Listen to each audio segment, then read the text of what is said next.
श्री शिवाय नमस्तुभ्यम दोस्तों, मैं स्वाति मिश्रा धार्मिक सुरभि चैनल में आप सभी का स्वागत करती हूँ।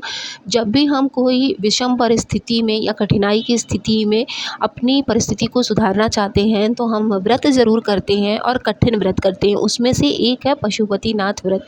लेकिन इसमें से 70% लोग ऐसे हैं जिनकी मनोकामनाएं पूरी नहीं हो पाती हैं। उनमें से 5 कारण ऐसे हैं जिनमें से एक कारण आपका अवश्य हो सकता है। तो आइए जानते हैं कि कौन से ऐसे 5 रीज़न है जिसकी वजह से हमारा जो व्रत है वो पूरा नहीं होता है।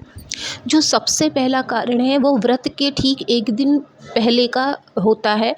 जिस दिन आपको व्रत करना है उसके 1 दिन पहले से ही आपको तामसिक भोजन का त्याग कर देना होता है। जितना ज़्यादा आपका स्टमक, आपका पेट साफ़ होगा, इन सारी चीज़ों से भरा हुआ नहीं होगा, उतना आपका भाव सच्चा हो जाएगा जब आप अगले दिन व्रत करेंगे। तो प्रयास ये करिए कि जब आप आज सोमवार है तो रविवार के दिन आप दिन में आप चाहे जो बनाकर खा लीजिए, क्योंकि संडे का दिन होता है तो हर बच्चे भी डिमांड करते हैं कुछ अच्छा बनाने की, ठीक है। तो आप क्या करेंगे, आप बच्चों के लिए करिए, सब कुछ करिए, लेकिन आप अपने लिए त्याग देखिए, जब तक नहीं करेंगे कुछ मिलने वाला नहीं है। तो त्याग बहुत ज़रूरी है। तो उस दिन तामसिक भोजन का त्याग ज़रूर कर दीजिए। अगर सुबह खा लेते हैं गलती से तो शाम को प्रयास यही करिए कि तामसिक भोजन बिल्कुल भी ना करें। ऐसी गंदी चीज़ हमारे पेट में ना रह जाए जिससे कि हमारा ध्यान अगले दिन के लिए भंग हो। सबसे पहला कारण।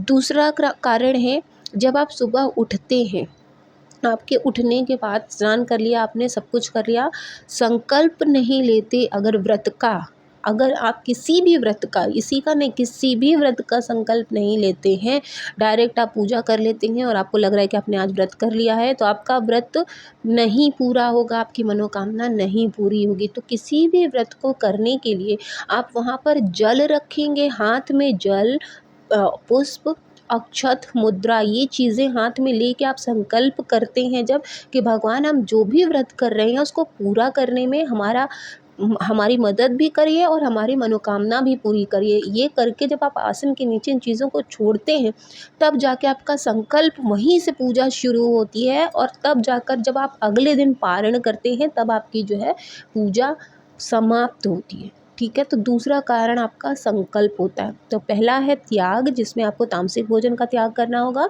दूसरा है संकल्प। तीसरी बात अगर कर लेते हैं, बहुत सारे ऐसे लोग हैं उसी ब्रश से, जब आप व्रत करते हैं ना तो उसी ब्रश से आप ब्रश कर लेते हैं डेली की तरह। नहीं होना चाहिए।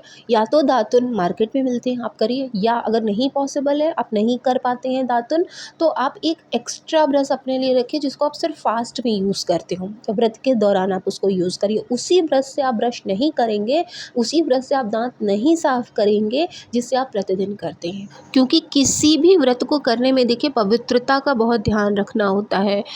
चौथी बात, जब आप शाम को, सुबह आपको नियम सारे पता है कि पशुपतिनाथ व्रत कठिन भी है। देखिए कठिन इसलिए है कि अगर आप सारे नियमों का पालन करके करेंगे तो आपका व्रत ज़रूर पूरा होगा। तो आप अगर शाम को जब मंदिर जाएंगे तो आप अगर स्नान कर लें, कपड़े बदल लें, साफ़ सुथरा रहें, पवित्र होकर जाएं मंदिर में, तो आपकी पूजा निश्चित है कि सफल। देखिए थोड़ा सा संयम, थोड़ा नियमित होना, थोड़ा पवित्र होना, ये बहुत ज़रूरी है पूजा में। चौथी बात आपको ये बता दें कि पूजा आप कर रहे हैं, आप मंदिर गए, सुबह भी गए, शाम को भी गए और पाठ नहीं किया तो आपका कोई भी व्रत पूरा नहीं होगा। पाठ करना बहुत ज़रूरी होता है, जो भी आपको आसान लगे। आपके पास माला है, आपने मंत्र लिया है तो आप माला का जाप कर लीजिए। नहीं है अगर कुछ भी अगर आपके पास, तो आप जो है शिव चालीसा पढ़ लीजिए। कुछ तो देखिए पाठ करना पड़ेगा जो आपको आता हो। आप पंचांग स्तोत्र पढ़ सकते हैं, रुद्राष्टकम कर सकते हैं, इतने सारी चीज़ें हैं, आप कुछ भी कर सकते हैं। प्रदोष की कथा सुन सकते हैं, पशुपतिनाथ व्रत की भी पुस्तक आती है, आप उसको खरीद के उसकी कहानी पढ़ सकते हैं। तो देखिए पूजा के संग संग पाठ करना बहुत ज़रूरी होता है, तो पाठ अवश्य करिए, ठीक।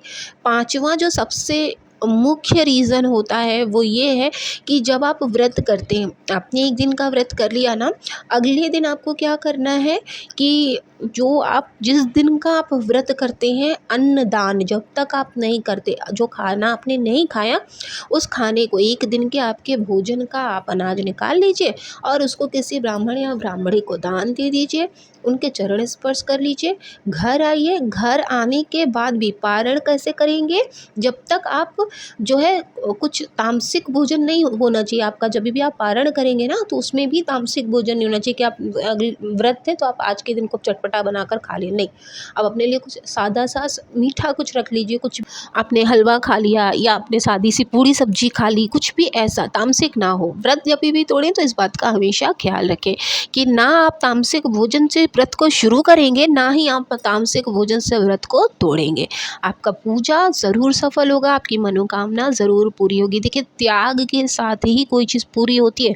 त्याग अगर कर दिया तो व्रत मनोकामना अवश्य आपकी पूरी हो जाएगी। तो पशुपति नाथ व्रत आप कभी भी उठा सकते हैं पूरे मन और भाव और सच्ची श्रद्धा के साथ। इसके अलावा जैसे कि आपने व्रत कर लिया, ठीक है, आपकी मनोकामना अगर नहीं पूरी होती तो आप इसको बार बार कहेंगे भी नहीं, क्योंकि कई बार क्या होता है, हम अपने अकॉर्डिंग मनोकामना की जो हमारी होती है वो बड़ी होती है। जैसे कि किसी को घर चाहिए, आप किराए के घर पे रह रहे हैं, आपको मकान चाहिए, तो ये थोड़ी छोटी बात तो है नहीं कि अचानक से होगा। आपने अपने हिसाब से ज़्यादा मांग लिया, आपकी नौकरी उतनी की नहीं है, आपने उससे ज़्यादा मांग लिया, तो रास्ता निकालेंगे ना। रास्ता निकाल कर ही अचानक से तो नहीं होगा कोई चीज़। भगवान भी रास्ता उसी माध्यम से निकालेंगे ताकि आपको मेहनत का फल मिले, भरोसा हो जाए आपको भगवान पर। तो किसी भी चीज़ को होने में समय लगता है, आपको भरोसा जो है वो भगवान के ऊपर कभी नहीं खोने देना चाहिए।